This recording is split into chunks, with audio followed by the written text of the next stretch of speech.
Call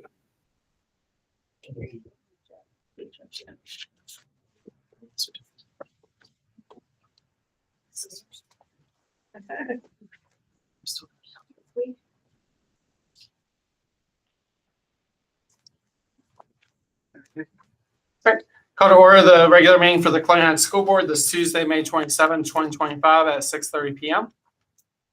Dr. Cox? Here. Ms. Kachuba? Here. Ms. Walwer? Here. Ms. Woody? Here. Mr. Neese? Here. Would you please stand for the Pledge of Allegiance led by Mr. Travis Ridley? And please remain standing for a moment of silence after. I pledge allegiance to the flag of the United States of America and to the republic for which it stands, one nation, under God, indivisible, with liberty and justice for all.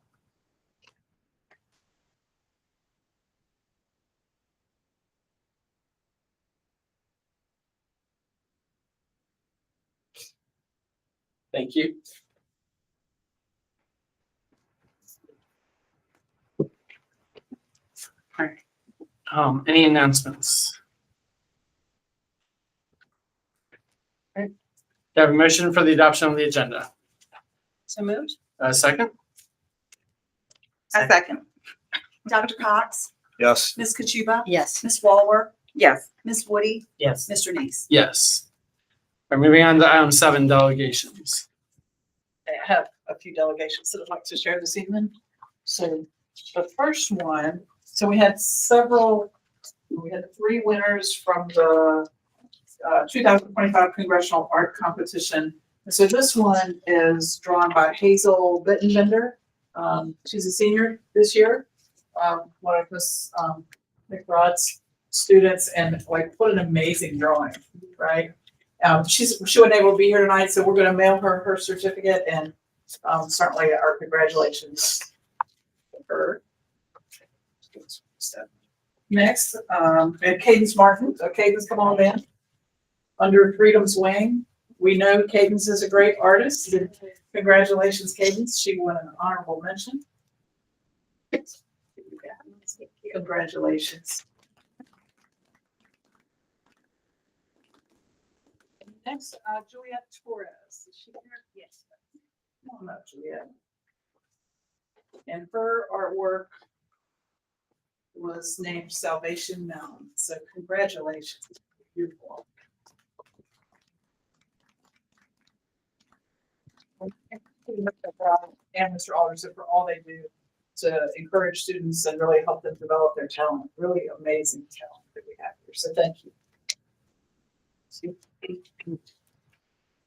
And our next delegation, we've had the pleasure this year of having a Girls on the Run program at Lakeview. And so tonight, just as sort of to circle back around to how successful it's been, we have some representatives from Girls on the Run and from Lakeview.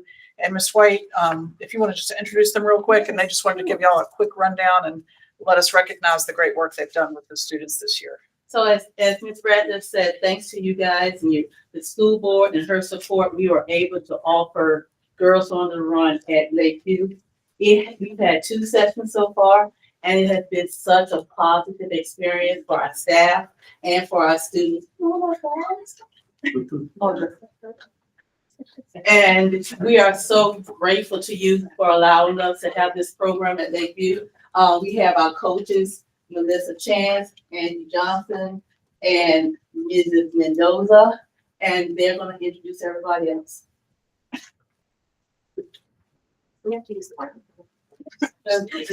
Okay, so the most important person here is Audrey, and she's a 3rd grader, almost 4th grade, right? She's got a couple of words she wants to say. And then we had another student that was supposed to be here tonight and couldn't. And that's Tegan Lindsay. So she asked me to read for her. My name is Tegan Lindsay, and I'm a 3rd grader at Lakeview. I participated in Girls on the Run in the fall of last year and loved it. And actually it was fall of this year. But the program is very fun and all the people there were kind. My favorite part was everything because we worked together to get stronger. We did things we didn't know we could do. I was able to make friends with older girls. I really hope we continue to do this so I can do it again in the fall. Do you wanna stand at the podium or do you just wanna read your class? Just read my card. Come over here so mom can see Sit you. on there. You have to be front and center. Girls on the Run is one of the best programs I've been in. It gave me ways to stay active and also helped me make new friends and also see old ones. It made me feel good about myself. I felt accomplished and confident when I was able to finish the 5K. We learned about keeping a positive mindset. Staying fit and active is good for your body and mind. We also learned it is important to say nice things, to be yourself and not be negative. We learned what empathy is. Empathy is putting yourself in someone else's shoes to understand how they feel. Girls on the Run is one of the best programs I've ever been in, and I hope to be in it again next year.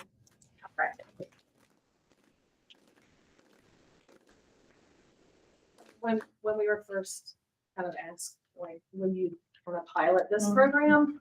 It was a little unnerving because we didn't have anybody to follow. We've received great training from the Girls on the Run program, but some days, you know, you have that rough day at school and then you're like, I have to stay there for another 2 hours.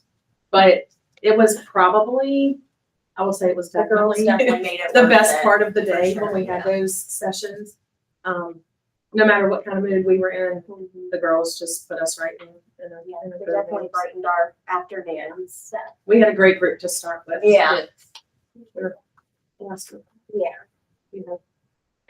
Well, I'm Catherine Estevez. I'm the director of Girls on the Run of Greater Richmond, and we serve, this past school year, we served over 1,200 girls throughout the region. And so I'm a former educator and have spent my career in youth development, and I'm a firm believer if it's worth doing for one child, it's worth doing. And so I'm really so grateful that we connected last year and we're able to bring the program to Lakeview and look forward to expanding the program next year. You can tell, you hear Girls on the Run, you think, I probably know what that program's about. But really it's about so much more than running. It's really about building confidence and leadership skills. So kids and girls in particular have a safe space to build friendships and relationships with each other. And the, feedback we get from coaches is like, either I wanted this program, I wish I had this program when I was a kid, or I needed this lesson for myself today. So we couldn't do it without community partnerships, the school board, the school system, the school leadership, staff, families, the Kiwanis Club, Parks and Rec, the Cameron Foundation. It really is a community effort. So we're grateful to be a part of this school community and can't wait for the next school year. Thank you. Thank you so much. I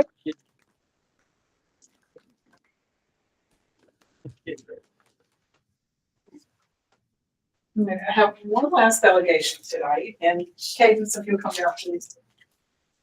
So Cadence has been an extraordinary student rep this year. She's always been prepared. She's just done such a great job, and I personally have enjoyed getting to know you. And so we have a little letter thanking you for your service, and then Cadence is going to VCU into the art program, so we have a couple of little VCU fun things for you. So thank you so much for all your hard work.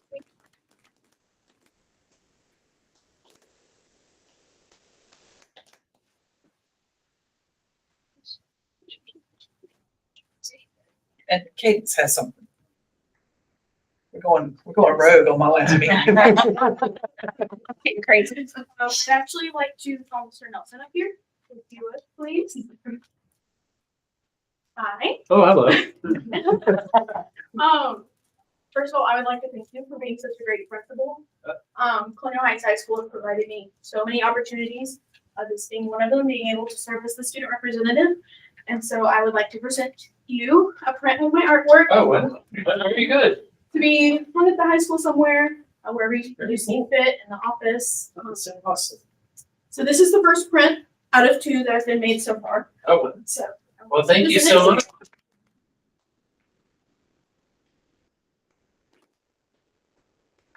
Gratitude, for all Colonial Heights has done for me, and you especially. So, Well, thank you. I will miss our meetings and our time we've had together, and your leadership is excellent. And so you continue that, the VCU will be great. So, Thank you. and then this is going to be worth a lot of money soon. So.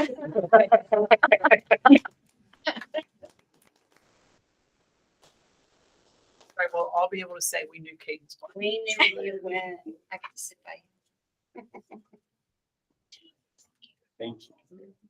Okay. Okay. Item 8 for public comment.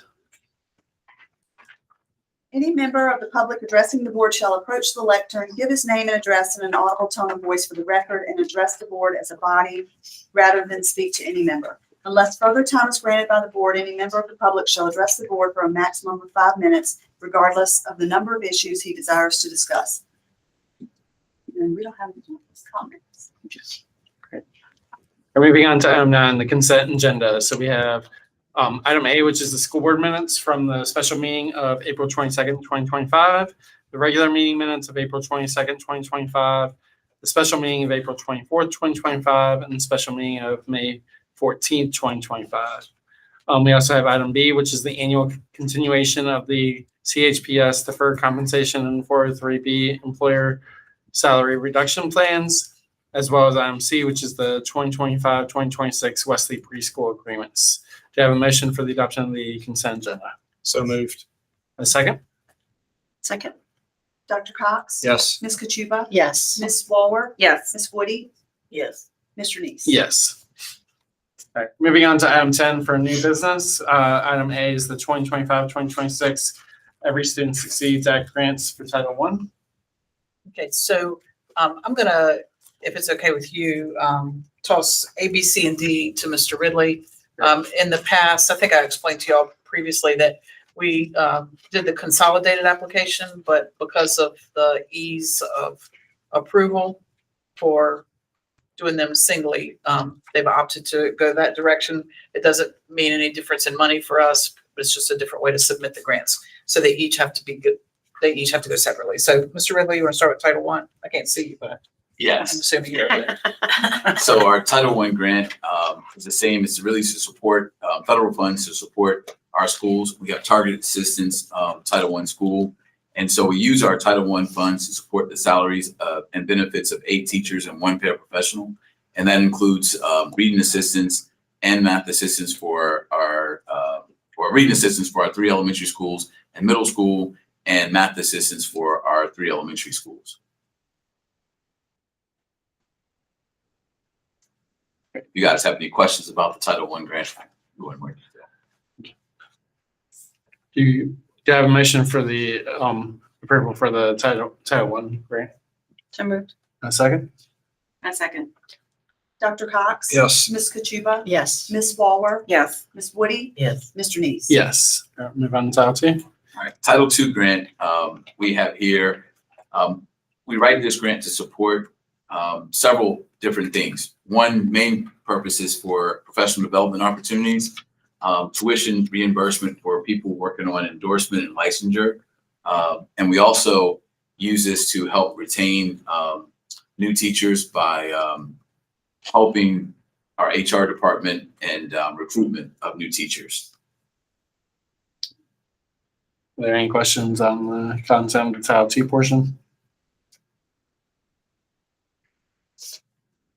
Okay. Do you have a motion for adoption of the Title II grant?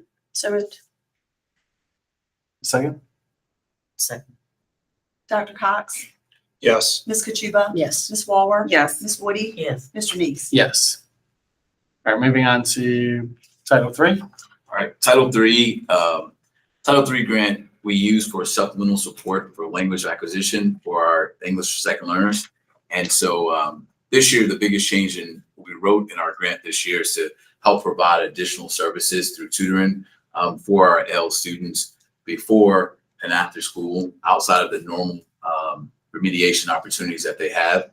And we also will still support teachers with dictionaries and other supplies they need to help our students access the language. Any questions on the Title III portion?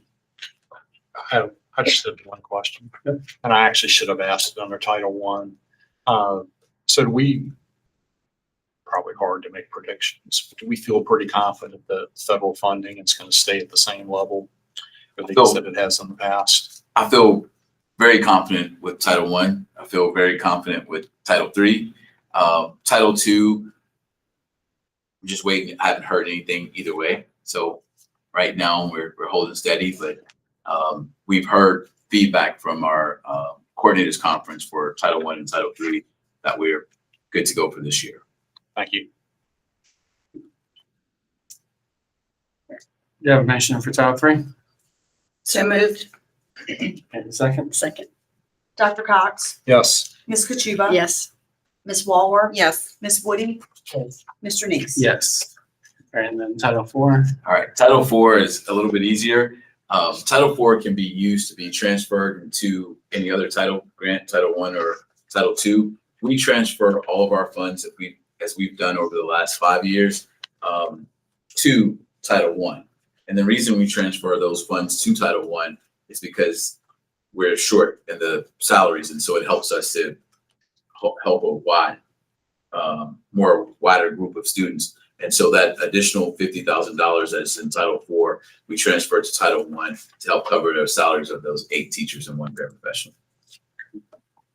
Okay, any questions on Title IV? Okay, do you have a motion on Title IV? So moved. A second? Second. Dr. Cox? Yes. Ms. Kachuba? Yes. Ms. Walworth? Yes. Ms. Woody? Yes. Mr. Neese? Yes.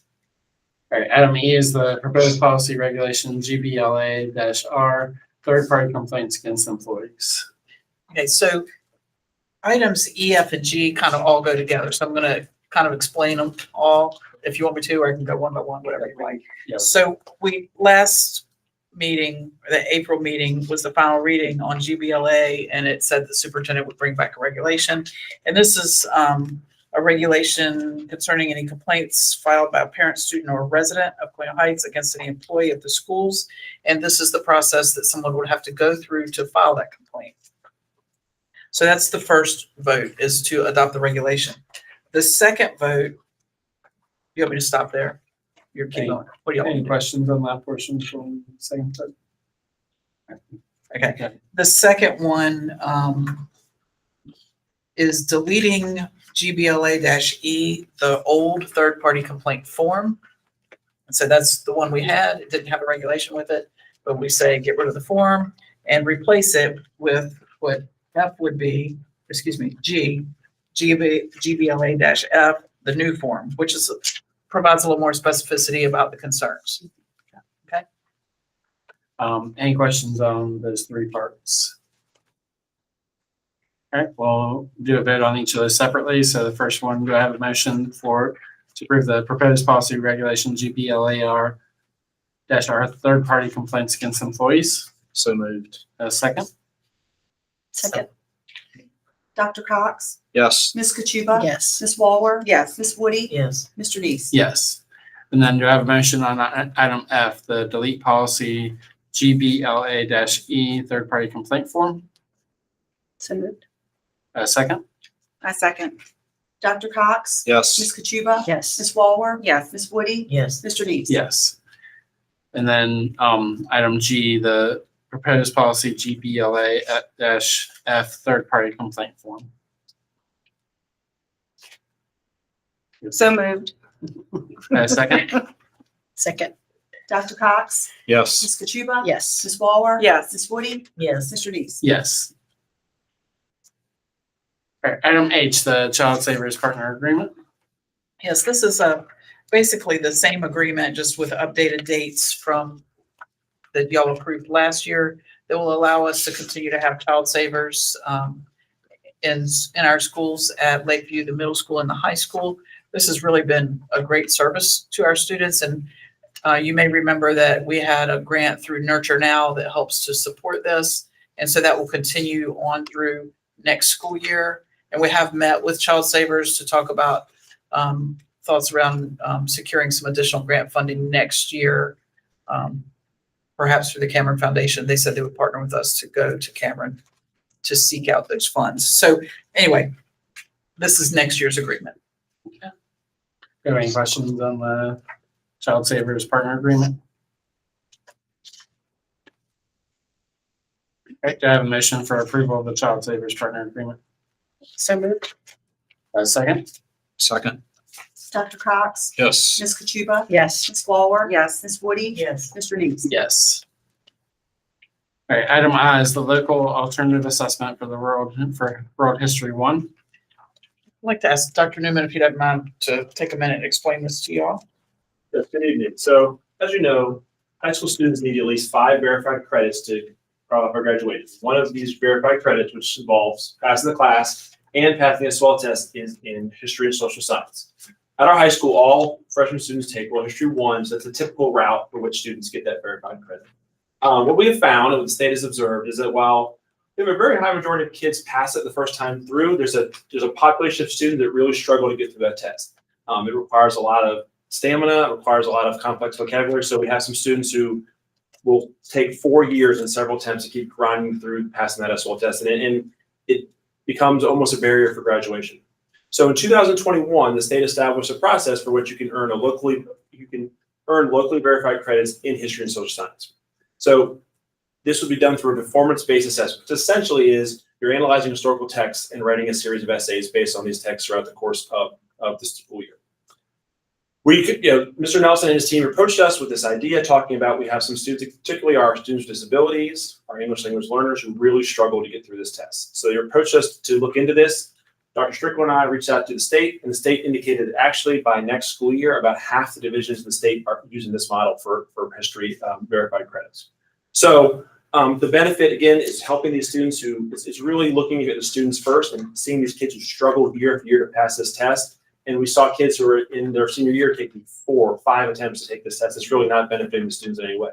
Plus, as an old history teacher will tell you, this inquiry-based performance model is actually a better way. It really aligns with best practice in teaching history. Taking history multiple choice tests is not really best practice in any terms of learning model. So with the board's blessing, the high school would shift this model for World History 1. If students aren't successful in this model, they still could take SOL tests in World History 2 or Virginia U.S. History. And if a kid were to move to us, let's say in sophomore year or junior year, they could still take the SOL test in those courses. If this was approved tonight, the high school team would get together this summer, admin and teachers would draft our local plan, they'd choose the task they would use in the class, and then students would write 3 essays essentially throughout the course of the World History 1 course. And then after each essay was written, a panel of teachers would get together using a state-based rubric to determine if the student has made sufficient progress. If you don't pass one of the tasks, there's an option to do a retake, or again, if you're not successful, or if the kid doesn't pass the course, you could still go into the SOL test. That option is still there. So it's not a binding thing if this is not the best way for kids. But the idea is this would help us, and our teachers agreed. I commend the high school teachers because this does take some work. It's not dissimilar to the process with the English alternative assessment we use for writing. It does take work in teachers, but it really is the best model for kids. So they want to adopt that next year with your approval. And if you have any questions, I'm happy to answer. So I just have one question. Very nice explanation. So it's very clear that there are benefits, and I think that's great.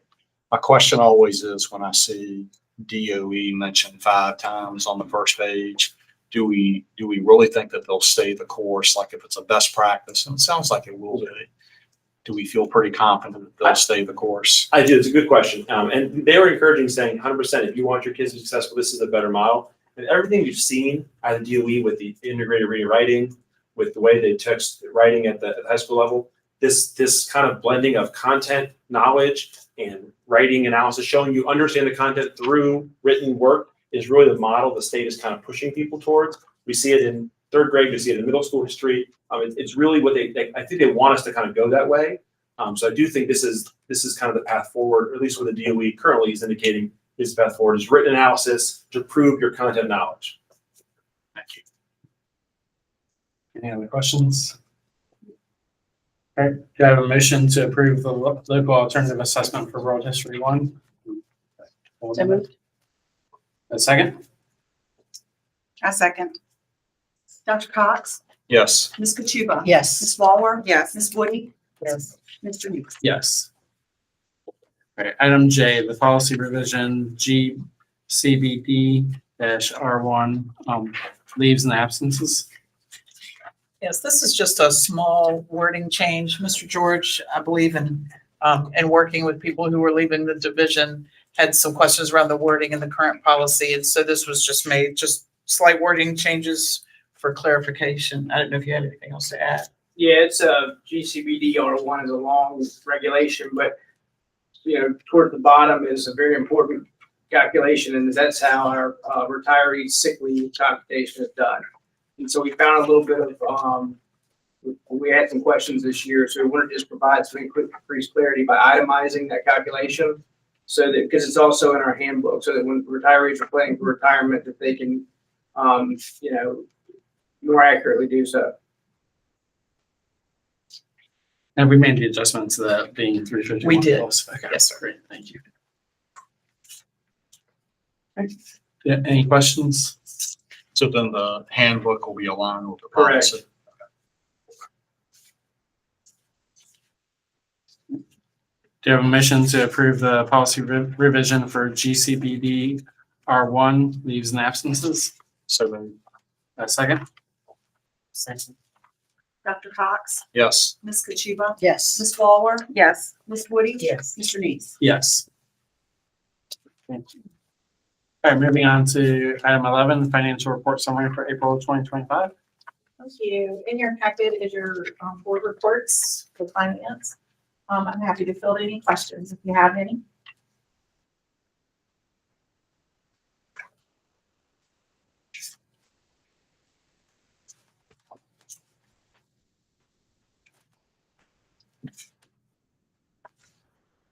I haven't seen anything within this that makes me think this, but are there any kind of things off track in terms of revenue and expenditures at this point?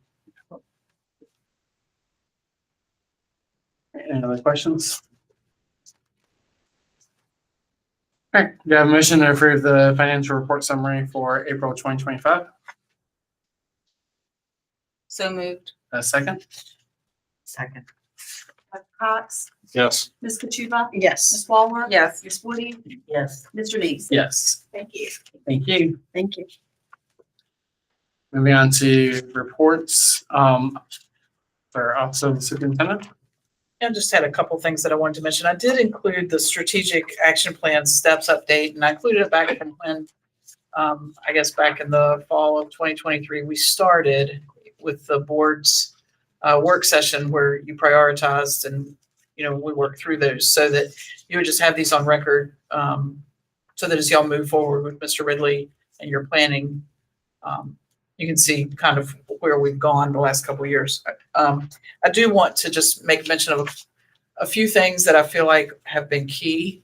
I think adding the associate's degree program.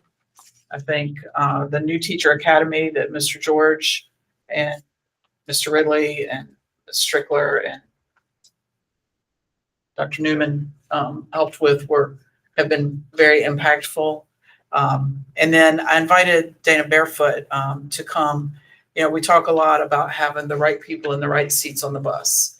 And when we hired Ms. Barefoot as our family engagement coordinator, the things that she's done, the CHPS on the road, and particularly the cup of comfort have gone a long way to meet the needs of our families. And so I asked her just to come and share for a few minutes, just kind of what this is about, so you'll know. And I'm just super grateful for all of the work of everyone, and just wanted to highlight a couple. So thank you for coming. Thank you. Thank you so much for having me here tonight to talk about something that started as a special program in my heart, and for people that have become involved not only within our families and our students, but also members of our staff and our administrators have felt the comfort from this program. So what started off was, as I began this position, I was working through the fall at the beginning of the school year with CHPS on the road, meeting families there, also at orientations, at times at the middle school when they had a session for families to come in for rising sixth graders, and then of course through the city's Hype Night that they had. I got an opportunity to talk to a lot of our families, and it really was interesting for me with being in the classroom for 29 years, and then to see families that have moved into our area, the ethnic and cultural diversity that we have now Also, the number of people that have moved in but still felt alone by living in the city because they hadn't had a chance to get out and meet people. And the number of grandparents that are raising their grandchildren within our school division was pretty unbelievable to me. And so with that information, I was able to move forward and realize that by talking with Christy George and with Ms. Ratliff, I'm able to pull together a program that has become a very comfortable space for many of our families, and also has been a place where people can come when they have just moved to our school division, and they feel just a place where they're welcomed by everyone. So after meeting with Christy and Ms. Ratliff, then I brought it before the OSS staff, and thankfully for our behavioral specialists, also with our interpreter translator, also with our speech pathologist, and with our social work intern, we came up with a plan of how we wanted to run what we wanted to call the Cup of Comfort. We felt like by having families come in right after they had taken their students off to school, dropped off their elementary age children, what a great time to stop by here at the tech center, grab a cup of coffee, glass of hot tea, or a cup of hot chocolate, and just be around with a variety of people from our school division. So we thought maybe once or twice a month would be about what we would do. They could give their experiences, talk about what struggles they're facing in their home, and just have input from not only people that are professionals in the support services staff, but also with people that go through it every day, other family members within our school division. And it pulled at our heartstrings. It was amazing listening to these people come together who felt like they didn't have anyone. They formed friendships, became very supportive of each other. And so what happened was those first attendees, we had a session in December, and they said, but what about the people that work? What are you gonna do for them? We get to come in the morning, but they can't. So with their push and with having other people around explain to us the importance of reaching out to those members of our community, we started an evening session of Cup of Comfort as well. And with the help of many of the staff members from Tusting Elementary, a lot of people were coming in. We had people from North come in that actually were childcare providers for us, for the families that were coming in the evening. So we met here, we could use the childcare room, the children were able to play, and the parents were able to get away. It was amazing in the evening session. We had gentlemen who were single parents who never get out except for work, and they were able to come, talk with others, and just release all of the stresses that they have on their lives by being a single parent. So not only was the morning session effective, but the evening session was also very effective. But during that time, we were growing as a program called the Cup of Comfort. The impact was great. But then we started seeing that we needed other people within the Office of Support Services to come in and speak. We had our psychologists that came in. We've also had social workers that came in. We also had more speech pathologists. Also, our director came in and also was extremely helpful working with the families and joining in our conversations. But as the families that were a part of these sessions joined together and grew stronger and became more friends-like during that time, they said that we needed more. They wanted to be able to join the morning session with the evening session to have a bigger, collaborative group that they could turn to if they needed to. So our OSS team got back together And we came up with an idea of actually having a family picnic for everybody that was part of Cup of Comfort. We were able again to meet at Tussing. We used the pavilion. We had that wonderful playground where the families could meet. And that was the most heart-wrenching day since my time here as the family resource coordinator. Watching families with children with autism that were scared to death to leave their child at any point, felt the comfort to know that there were other people there watching their child for them, or knowing when that child started to run, they knew there were going to be somebody there for them, so they didn't have to just go chase. There were other people there to help them out.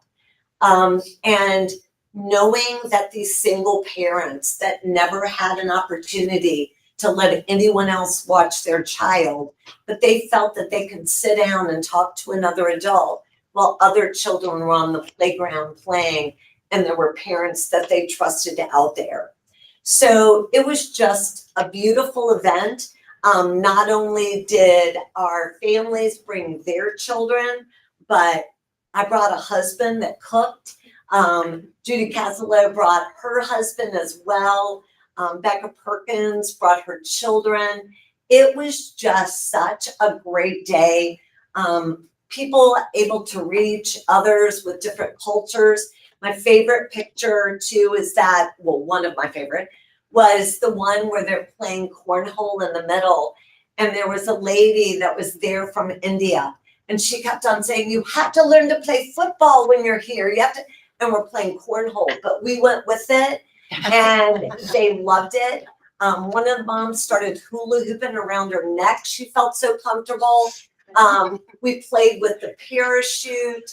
The parents had to form a mushroom and sit down on the edge of it so the children could get underneath. It was just a day full of many, many events and activities that were just beautiful. So what we're going to do is keep it going in the summer. We're going to call it Cup of Comfort in the Park.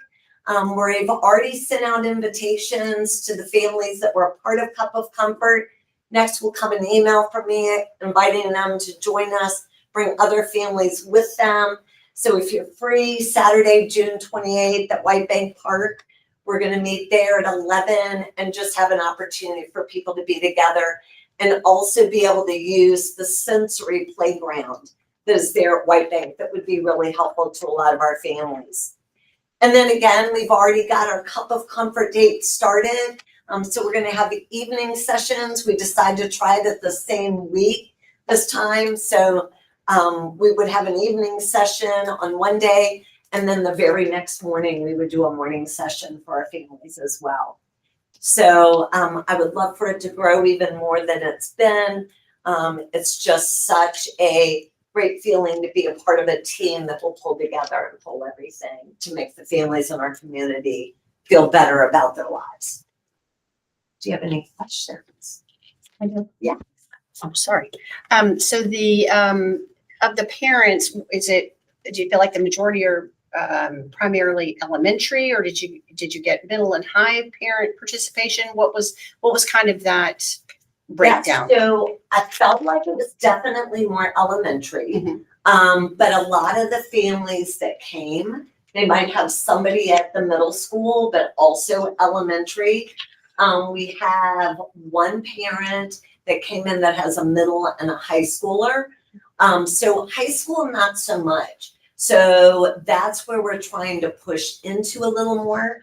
But with this position, I'm feeling that starting with the ground up is the way that I would like to proceed. And that goes along with our Anxious Generation book that I would like to talk about, and things. We're going to have a session in Colonial Parent Academy about cell phones and about gaming, things like that.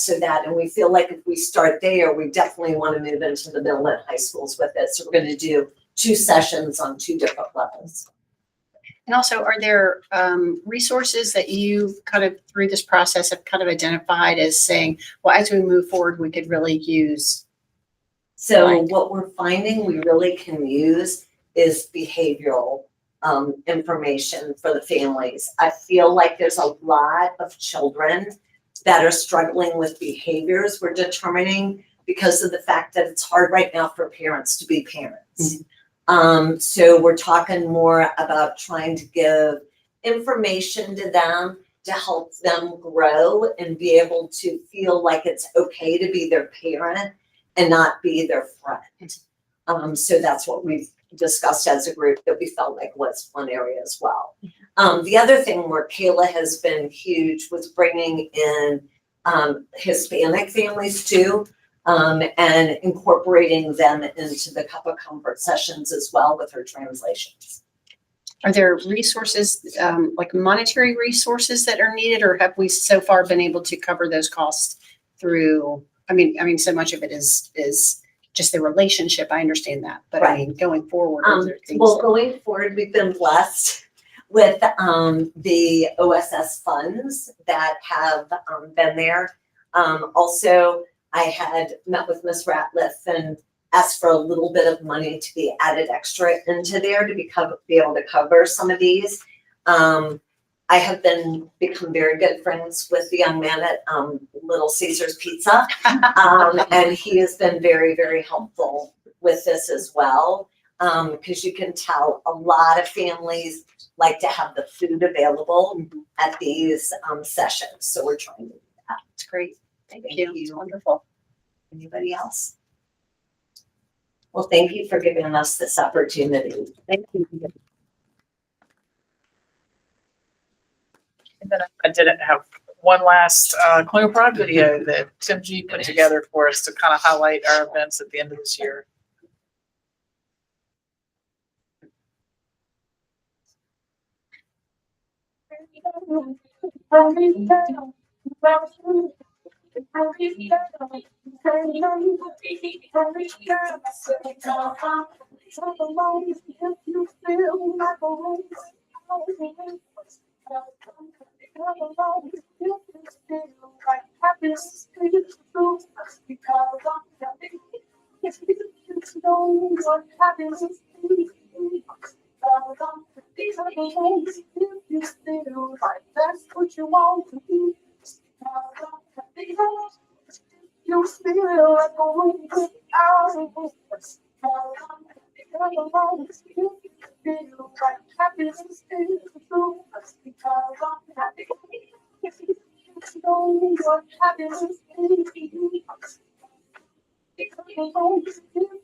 That's all I have. Thank you. Office of Business Services. Just got a couple of quick things. One school is out. We have a couple projects that are going to get underway pretty heavily. The high school, we're going to finish the electrical switch gear upgrade as part of the big renovation over there. So they're going to shut the power off for maybe a month. Hopefully it'll just be 3 weeks. And then we're getting underway with the HVAC project here. Some of the larger pieces will come together. So Mr. Hartman, who's the acting director of maintenance, and Mr. Nelson, the high school principal, have been coordinating for some time now. So we can continue to meet the student needs by having them over here in the tech building and then doing what we can at the high school to make use of the space that remains available with the electricity. The only other piece we have going on is we're going to move forward with this study for the cafeteria and the dining area at the high school. So hopefully in a few months, we'll have some information for the board to sit down, look at some options and see if that's something that we're able to afford and move forward with and improve the cafeterias. Thanks. Great, thank you. Office of Instructional Services. Yes, I'd like to just thank several groups of people. First, the students, and then the staff and teachers and the instructional coaches, and just for this round of SOLs. It's been a new system that we're working towards, and new tests in several subjects. We've really been working hard, and the whole instructional team, our ITRTs have really helped to make remediation plans and to make it very innovative and interesting for students. And our teachers and our coaches have really helped implement those things to make it all happen. And so it's been a heavy undertaking, but everybody's worked together as a team. And I'd like to thank Dr. Strickler for his work with all the schools and making sure our testing ran smoothly overall the whole district. And thank you. Thank you for everyone that made testing successful this year. All right. Office of Support Services. I'll just share that we have Project Search graduation tomorrow morning at Fort Gregg Adams. 9:30, so you want to have such a bad stuff. Looking forward to having some real clear, but the rest of staff are kicking off. Thank you. All right, school reports. Well, at Lakeview, like everybody else, we're doing our year-end activities. We had our award ceremony today. Tomorrow, we have our 5th grade picnic. Thursday, we have our 5th grade completion ceremony. And Friday, we're going to finish it off with breakfast with staff.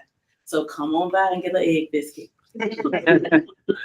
Same at North. So we've had awards assemblies for the last couple of days now, last week, this week. Tomorrow we're celebrating our house event, so our House Cup award for the year. And we are gearing up for our 5th grade celebration on Friday morning. And then we are celebrating 2 retirees on Friday morning with breakfast and some awards for small box. We celebrated our house celebration day down at the Nation. It was an amazing event just to see our Tigers come together. You know, we have a saying, 5 houses, 1 family, and to see it culminate, myself and Ms. Riggs and Ms. Ellie do a fantastic job putting it together for us. Tomorrow we have our 5th grade award ceremony and 5th grade celebration. Mother Nature is running a wreck on our plans, but we'll be outside. We got a tent. So for the hamburger, hot dog, they'll be ready about 11:30 tomorrow. Come on down, get a hamburger and hot dog. And then on Friday, we'll have our end of the year breakfast with our staff. And we're going to celebrate some that are leaving, going elsewhere. And we're also going to celebrate Ms. Bowshot's. Thank you. It's like repeat, right? Same at the middle school. Friday was our 8th grade dance. It's always a lot of fun. We them come out all dressed up. Today we sent our 8th graders to Washington, D.C. for their field trip. They all made it back safely. It did not rain while they were walking all the monuments, that was huge. So it held off that. While they were gone, we did 6th and 7th grade awards today. Tomorrow we'll do 8th grade awards and an 8th grade picnic. Mother Nature has other plans, so we're going to figure out where to put them. We will picnic anyway, no matter what it looks like. And then Friday, same. We'll end with our end of the year staff breakfast, recognize the people who are leaving, and then send everybody out to rest and recharge. Thank you. All right. First of all, thank you to Cadence. You kind of caught me off guard there. So that's great. And thank you to the school board for supporting us. We've had 2 a graduation last week and a graduation today for 1 student. I just appreciate that support of coming out to support David, I'd say, who's in our functional academics program.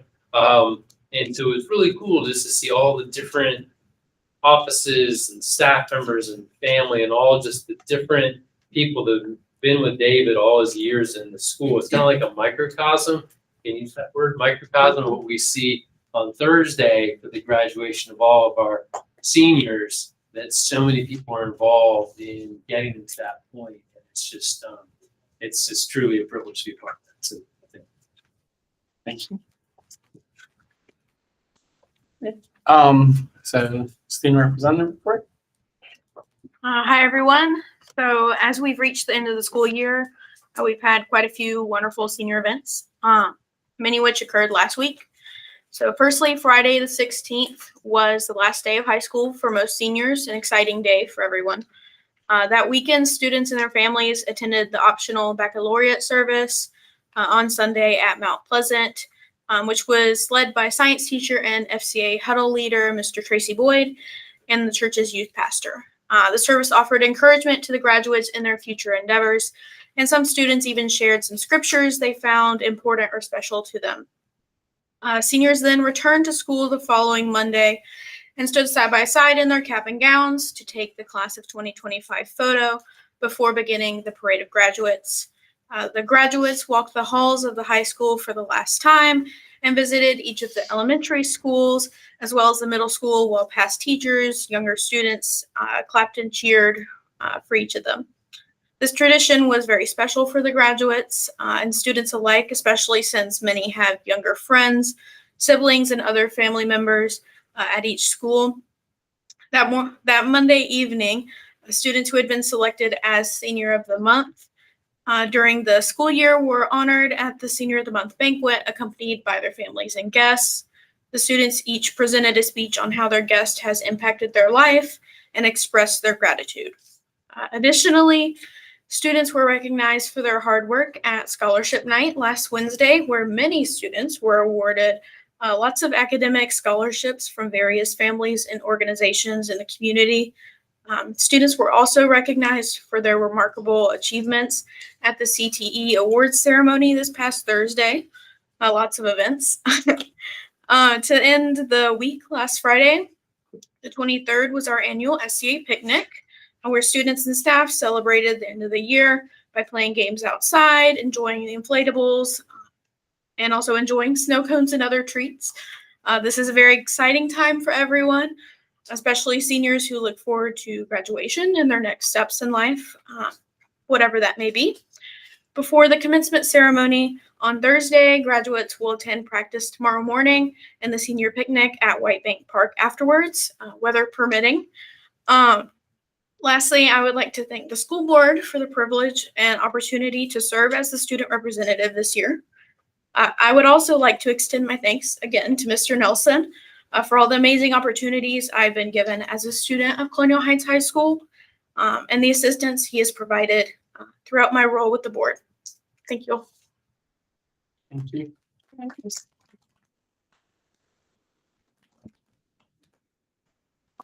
14 board member comments. So just a couple things.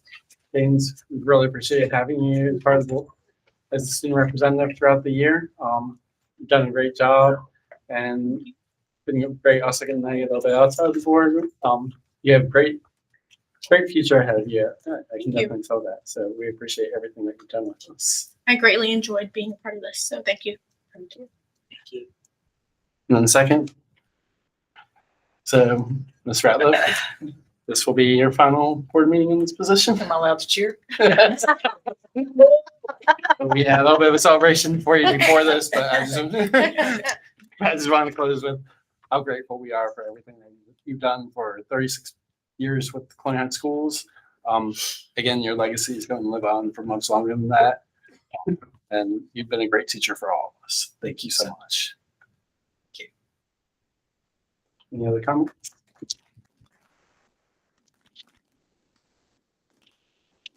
She broke her microphone. She did. Knock it off.